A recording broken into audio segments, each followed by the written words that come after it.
Hey everybody, in this video we are looking at example 19 on a playlist full of examples of a pre-calculus final exam review. We are going to graph two full periods of the function below, which is y equals 4 tan 2x minus 1. So I'm going to go through this as quickly as I see appropriate. So I'm going to rewrite this in the form of a tan b x minus h plus k, so that we can clearly see all of the transformations made to this graph. So I have 4 tan 2 x minus 0 minus 1. Now the minus 1 for starters is my k value, so I'm just going to label a -1 right over here. Now I'm not drawing this directly on an xy plane. This can be transposed or superimposed in front of or whatever on top of an xy plane. That's a -1, but these are also dashes for a dotted line. This is my midline or my sinusoidal axis. I'll label it again, y equals -1 right there. And we can write midline, it's a little shorter, so it fits kind of right there. All right, so that is the -1 right there every single time. Next up, the 4 in front is a vertical stretch. So if that's -1, this spot up here and down here are going to be 4 units above and below. So 4 added on to -1 makes this spot 3, and 4 taken away from -1 makes this spot -5. So I'm going to box off these numbers right there. So I have -3, -5, +3, -1, and -5. Okay, great. Next, my h value is my first tick mark. -0 means 0 to the right. That doesn't make sense, I know, but that's 0 right there. Next, I'm going to use my b value. The b value gets used to calculate the period. The period for tan and cotan is pi over b. It is starts repeating itself more quickly after quadrants 1 and 2. If you think about the tangent values on the unit circle, the values begin to repeat themselves at pi. So pi divided by b, and the b is 2. So period equals pi over 2. Now that is the length of one full cycle. That will be going from here to there is 1 period, but in this graph we are going to graph 2. So that is another full cycle. It's another period or full cycle, and the period is the horizontal length from start to finish, right? So they share that line in the middle of the two of them. They have that tick mark in common, if you will. The last point in the one full cycle is the first point in the other. So that is why we have 9 tick marks and not 5 + 5, 10. Okay. Next thing I'm going to do is I'm going to calculate a quarter period, because I still have 4 quarters in one full period, which, 4 quarters make a whole, right?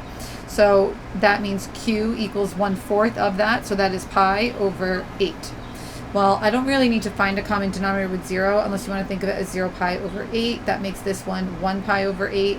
That makes the next one 2 pi over 8, and so on. I'm just going horizontally. Oops, that's an 8.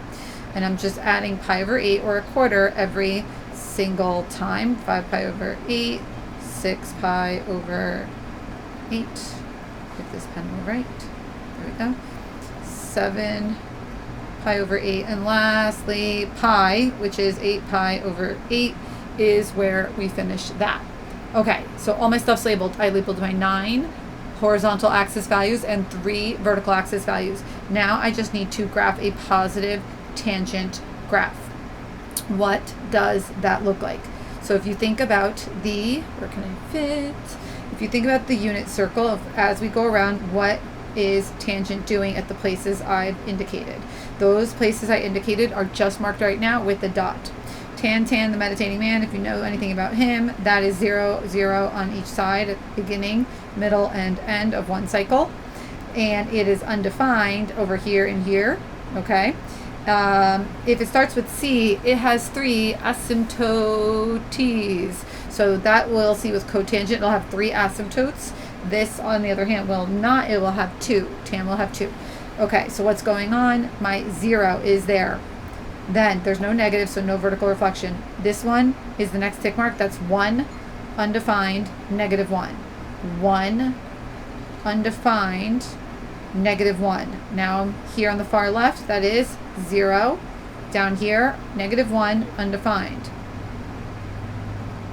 Not what I meant to say, not -1, brain fart.